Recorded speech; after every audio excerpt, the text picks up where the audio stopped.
Il est 8h30, merci de passer cette matinée avec nous. Nous sommes le lundi 18 janvier, immédiatement la revue de la presse israélienne relayée par Radio J.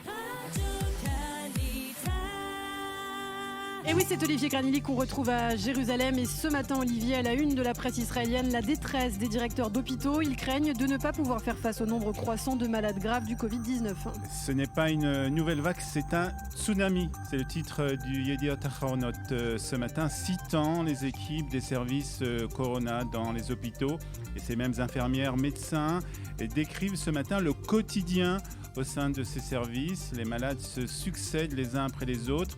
Les lits n'ont pas le temps de sécher qu'un nouveau patient arrive, déclare-t-il, et de poser la question qui a de quoi inquiéter le ministère de la Santé des Israéliens. Comment est-il possible de donner le meilleur traitement aux malades ? Alors Olivier, une question justement, comment le ministère de la Santé a-t-il l'intention de régler ce problème ? Le directeur du ministère de la Santé répond à cette question, Ilana. Il faut ajouter des lits dans ces services. C'est le titre à la une du Israël Hayom. 1200 lits supplémentaires. C'est ce que le professeur Chezi Lévi préconise. Oui, mais voilà. C'est que les hôpitaux n'ont pas les ressources pour ajouter ces lits supplémentaires. Ils craignent donc que le traitement des malades du coronavirus se fera au détriment d'autres malades. Et le scénario d'une autre tragédie, comme celle qui s'est déroulée ce week-end à l'hôpital Ichilov, où un malade est décédé en raison de la trop importante charge de travail en réanimation. Les médecins, nous dit ce matin le Maariv, craignent que ce scénario se reproduise.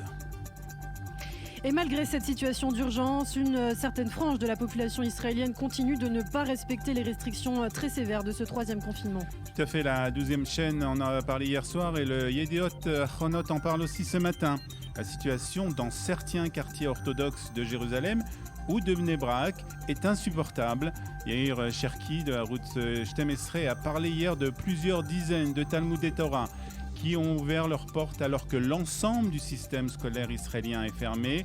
Ou encore cette photo à l'intérieur du Yediot Ahronot d'une yeshiva à Bnei Brak où on peut y voir plusieurs dizaines de bachorei yeshiva sans masque prier ensemble. Et est-ce une réaction à ces scènes exaspérantes ou la volonté électorale affirmée ? Toujours est-il que le maire de Tel Aviv, Ron Huldai, qui est aussi, je vous rappelle, candidat à la tête du parti des Israélim, a annoncé qu'il ouvrirait dans 2 semaines toutes les institutions culturelles de sa ville malgré l'interdiction du ministère de la Santé. Ron Huldai ne peut pas aller à l'encontre des décisions du gouvernement. C'est ce qu'a prévenu Amichai Mendenblick, qui est le procureur de l'État. Dans les journaux israéliens, Olivier Granilly, il est aussi question de la campagne électorale. Ce matin, le Israël Hayom nous révèle ainsi la stratégie de Benjamin Netanyahou pour les prochaines élections législatives. Un Likoud fort, beaucoup de petits partis et éviter à tout prix des alliances à droite ou à gauche. C'est ce que nous explique ce matin Mati Tourfeld dans le Israël Hayom. Après le démantèlement de Kahol Lavan et du reste du bloc de gauche, Netanyahou va à présent se consacrer à 2 missions politiques brûlantes, le démantèlement de la liste arabe commune et, à l'opposé, l'affaiblissement du parti Yemina de Naftali Bennett. C'est l'explication donnée ce matin par le commentateur politique du Israël Hayom.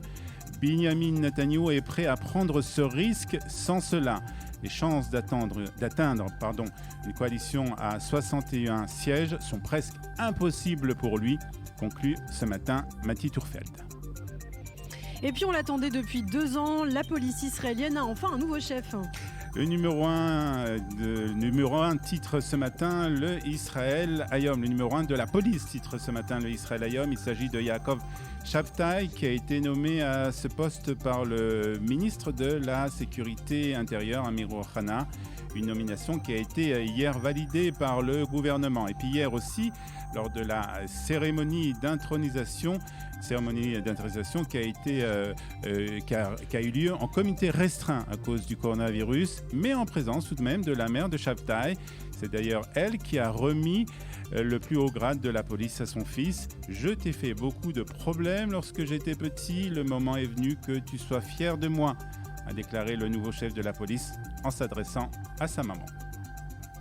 Et puis pour terminer cette revue de presse, Olivier, en Israël, on parle de l'hiver qui semble être arrivé dans le pays et avec lui les premiers dégâts. Et le Maariv parle d'inondations dans plusieurs villes d'Israël, en particulier dans la ville de Nahariya, dans le nord. La municipalité a déposé d'énormes sacs de sable dans les endroits désignés de la ville après ce qui s'est passé l'hiver dernier.